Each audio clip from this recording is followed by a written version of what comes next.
Hello ladies and gentlemen, ZPro here bringing you another Minecraft World War II vehicle tutorial. In this tutorial we'll be going ahead and doing a redesign for the Flakpanzer IV Wirbelwind. The Flakpanzer IV Wirbelwind, which translates to Whirlwind in English, was a German self-propelled anti-aircraft gun based on the Panzer IV tank. It was developed in 1944 as the successor to the earlier Mobilwagen self-propelled anti-aircraft gun. In the first years of World War II, the German military forces had less interest in developing self-propelled anti-aircraft guns, but as the Allies began to gain air superiority, the need for more mobile and better armed self-propelled anti-aircraft guns increased. During the early summer of 1944, SS Hampflieger Karl Wilhelm Krauss, with the 12th SS Panzer Division, Hitler-Juden, came up with the concept of the Flakpanzer IV Wirbelwind. He presented the concept to the SS Observantführer Max Wonski, or Wonski, or something, something like that. Commanding officer of the 12th SS Panzer Regiment, and it was approved by Adolf Hitler.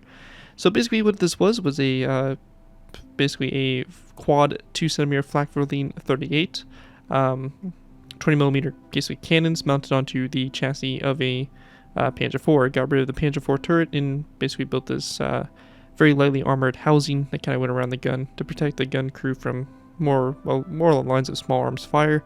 But yeah, it was a pretty effective vehicle, and they found that the guns also worked very well against lightly armored ground targets such as trucks and armored vehicles, and even infantry were very vulnerable to it. So pretty cool vehicle, and pretty nice one, a very well-known one from World War II from the German military. Yeah, I thought it would be a nice design to go ahead and do a redesign for, as the old version is definitely outdated, and the new version here using our new Panzer IV chassis and all that fun stuff will definitely make a great addition to any of your World War II maps. But let's go ahead and kind of dive into taking a look here at the vehicle and see exactly what we're going ahead and building in this tutorial. So starting off with, we have basically the standard Panzer IV chassis. So if you built some of my recent Panzer IVs, you are probably quite familiar with this type of chassis. So pretty similar all the way around. Road wheels, the guide wheels, spare road wheels on the sides, and just the generic kind of hole and shape there of the Panzer IV. The main difference here you're going to see is the actual turret itself. So it's kind of a interesting type shaped turret, kind of a hexagonal type shape. It's very unique in a sense, kind of hard to replicate exactly in Minecraft, but I think for what we're trying to work with here, it actually came out pretty good. We have obviously the guns point out here. So again, this is a quad 20mm gun. And we have basically some interior here if I tried to kind of incorporate some of the designs and stuff like that for the gun itself, but just due to the constraints and stuff like that of Minecraft and the limited amount of block space here, I try to create a little bit of an interior that looks somewhat appealing, at least from the top. You can't really enter it just due to the lack of space, but you kind of get a general idea that there is an interior and stuff going on the inside there. But overall, I think it's a pretty nice build, and it's going to make an awesome addition to, again, any of your World War II type scenarios with the German military involved. And with that, let's go ahead and move into the tutorial. Alright guys, going ahead and move into our next layer. We'll be going ahead and move into layers 0 and 1. So to go ahead and get started here for this build, one thing I do want to mention is that you do have the ability to make this in a gray color scheme if you do want to. Now the Panzer IV or the Flakpanzer IV Wirbelwinds were most likely in a tan camo scheme, as that was kind of the color that the vehicles were coming from the factory basically with. However, it is very possible for them to be gray as well, so you can kind of customize it, change the blocks and stuff, and make it however you guys really do want. But let's go ahead and get started here. So the first thing we want to do here is we'll be placing down a nether brick slab, followed by a nether brick top slab coming off the slab. Once we get done with this, we're going to place down a row of 1, 2, 3, 4, 5, 6, 7, and 8 nether brick blocks there in the ground. We're going to then place down a nether brick upside down stair like this on the back there, like that. We then want to go and skip a space of 3 over, and we're going to go ahead and do the same thing. So nether brick slab, top slab, and we're going to then break our blocks here on the ground, place our row of nether brick blocks going all the way back, equal with that one over there, and then we're going to place down our nether brick upside down stair. So just like that. After we have that all done, we want to go and then take our grindstones. We're going to place down a grindstone like this, then one coming off of it, grindstone like this, coming off of it, grindstone, grindstone, grindstone, and grindstone. So you should get a design that looks like that for the tracks. If for some reason it does not allow you to do that, depending on your version, you can go and just place down grindstones like this in a row. However, this design here works the absolute best for what we're trying to create. And we're just going to do the same thing over here as well. So just like this alternating pattern of grindstones basically facing each other like this to go and create a kind of nice road wheel type design here for the vehicle.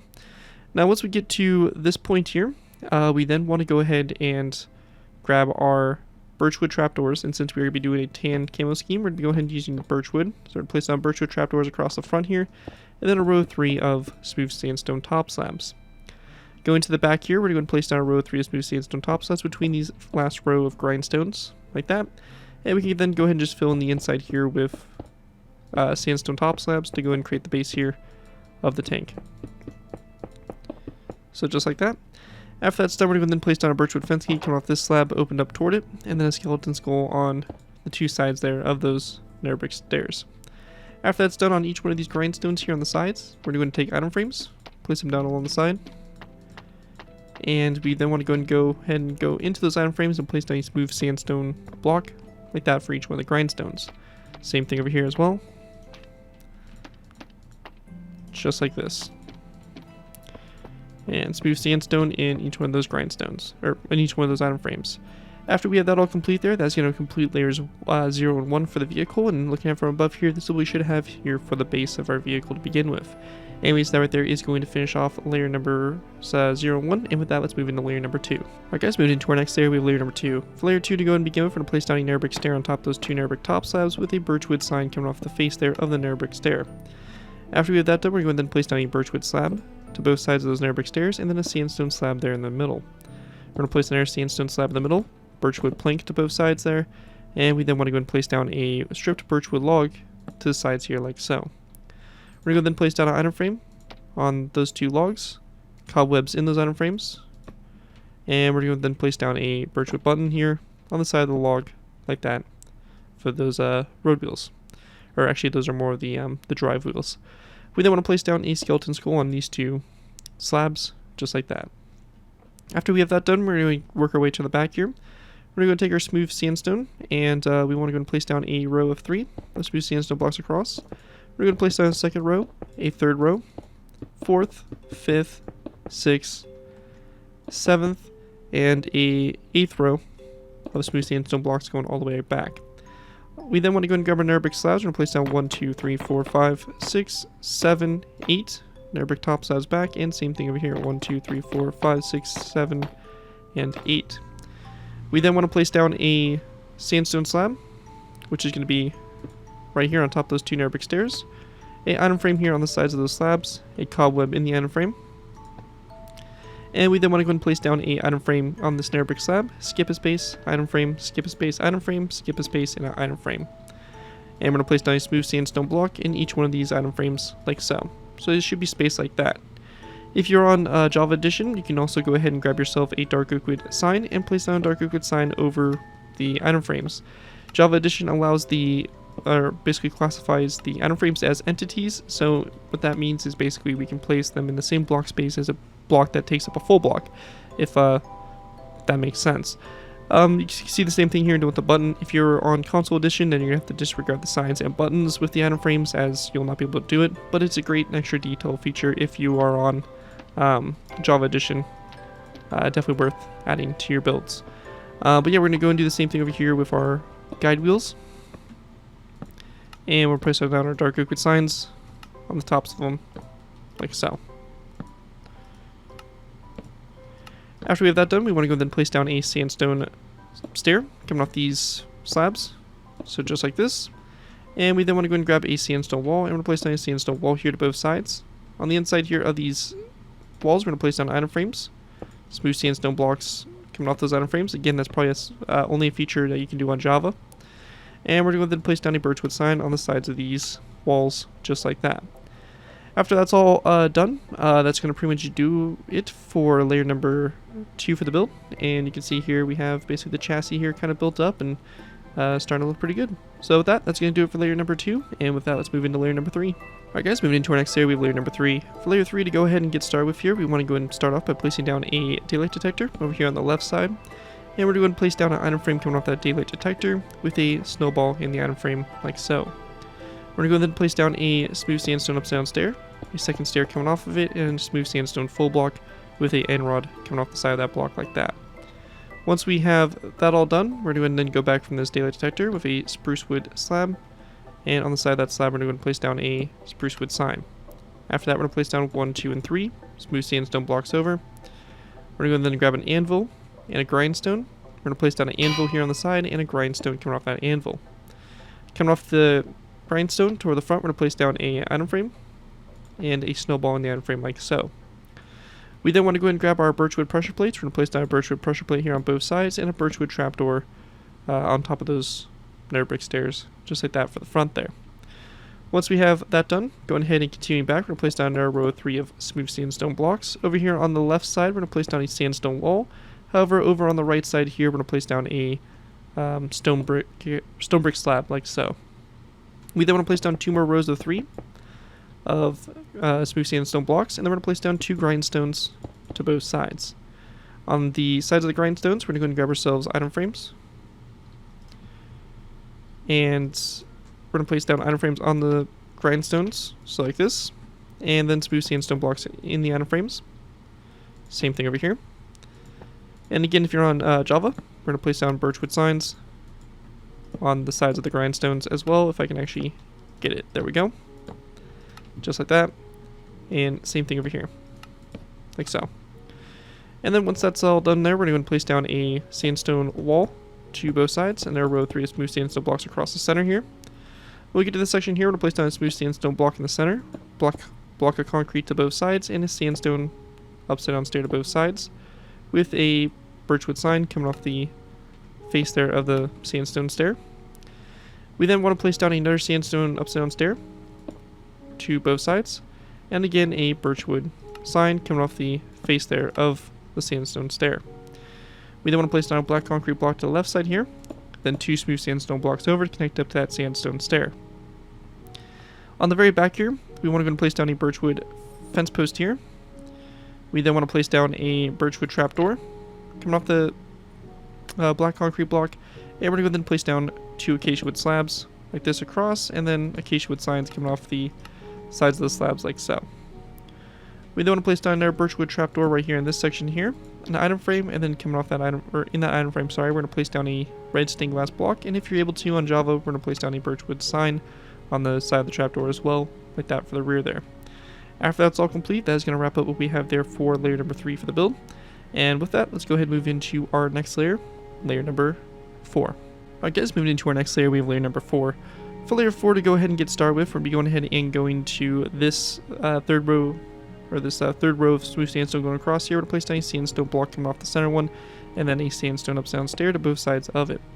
We also want to place down a birchwood trapdoor coming off the side here of this smooth sandstone block.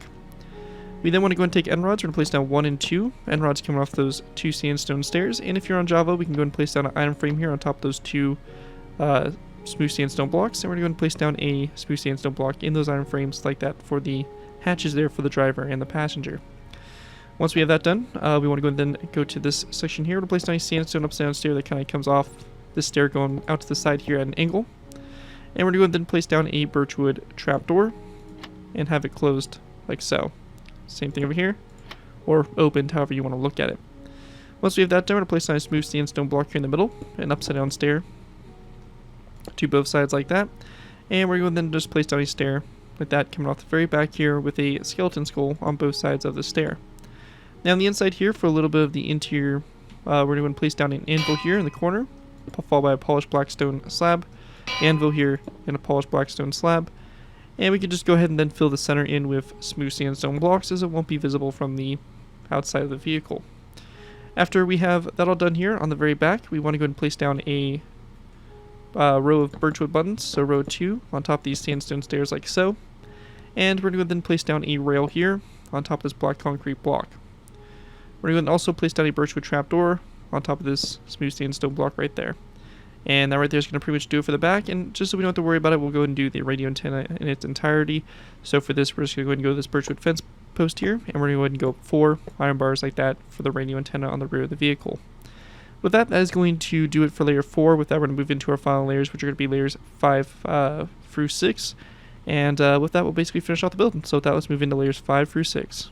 Alright guys, moving into layers 5 through 6. For these layers to go ahead and get started with, we're going to place down a sandstone stair on top of those 2 upside down stairs. And then in the middle space here, we're going to place down a smooth sandstone block. And we're going to then place down a birchwood trapdoor coming off the side of the block like so. Coming off these 2 sandstone stairs on both sides, we're going to place down 2 end rods going forward for the 20mm guns.